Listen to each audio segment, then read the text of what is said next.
శ్రీ గురుభ్యో నమ. సుజ్ఞాన దీపమను గురుగీతల నుండి ఈవేళ మనము 2వ అధ్యాయం 43వ శ్లోకాన్ని పరిశీలన చేసుకుందాం. యస్య స్మరణ మాత్రేణ జ్ఞానముత్పద్యతే స్వయం సయేవా సర్వసంపత్తి తస్మాత్తం పూజయేత్ గురుం. ఓ పార్వతి, ఏ గురువు యొక్క స్మరణ మాత్రము చేతనే పరబ్రహ్మ జ్ఞానము స్వకీయముగానే పుట్టుచున్నదియో ఆ గురువే సర్వ సంపత్స్వరూపుడు గనుకనే గురువును మిక్కిలి పూజించవలయను అని చెబుతూ ఉన్నాడు పరంధాముడు.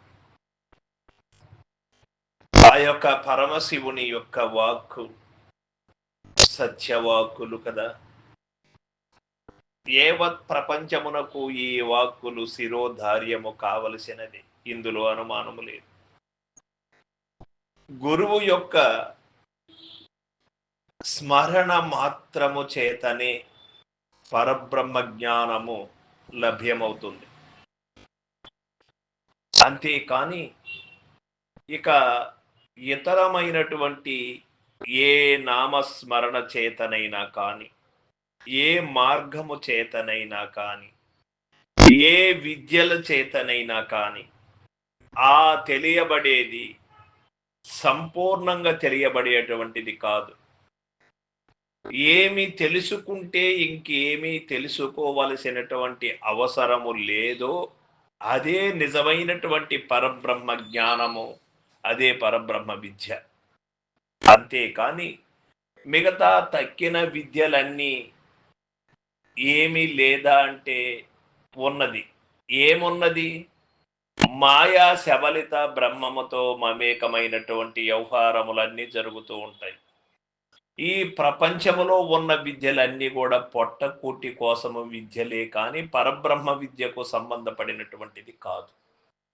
పరబ్రహ్మ విద్య తెలియబడాలంటే కేవలము గురు పరమాత్మ యొక్క కరుణ చేత, గురువు యొక్క స్మరణ చేత మాత్రమే మనకు ఆ యొక్క నిజ దైవం తెలియబడుతుంది.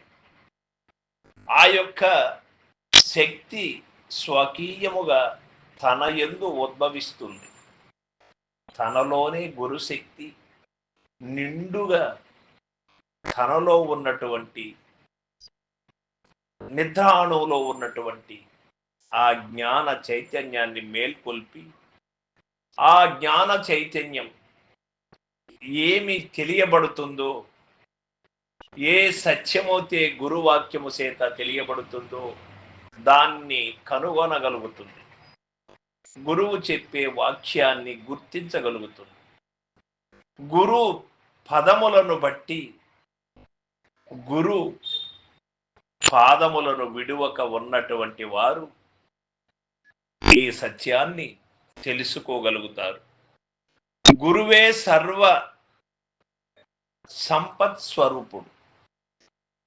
ఒక సంపద కాదు నీకు, సర్వ సంపదలు కూడా గురువు యొక్క స్మరణ మాత్రము చేత లభ్యమవుతాయి. పార్వతి, ఏ మానవుడికైనా కానీ గురునామ స్మరణ చేత, గురు పాదములను బట్టి సేవించిన ఫలితము వలన లభ్యమవుతాయి సర్వ సంపదలు కూడా. ఒక సంపద కాదు. ప్రతి మానవుడు ఏదో ఒక కోరిక చేత దైవాన్ని స్మరిస్తూ ఉంటాడు. ఆ కోరిక తీరితే ఇంకో కోరిక, ఆ కోరిక తీరితే ఇంకో కోరిక, ఈ విధంగా కోరికలు పుట్టుతూ ఉంటాయి ప్రతి మనిషికి కూడా. ఈ సర్వ కోరికలను, సర్వ సంపదలు నీ సొంతము కావాలి అంటే గురునామ స్మరణ ఒక్కటే, వేరొక్కటి లేదు అని ఇక్కడ మనకు తెలియబడుతూ ఉన్నది. గురువును మిక్కిలి శ్రద్ధతో పూజించవలెను అంటూ ఉన్నాడు. ఆ గురువు దయామయుడి ఈ మాయా భవబంధములు అన్నీ కూడా మిథ్యా ప్రపంచము అని తెలియపరచి నీలో ఉన్నటువంటి ఆ గురుశక్తిని మేల్కొల్పి నిజమేమిటో తెలియచేస్తాడు.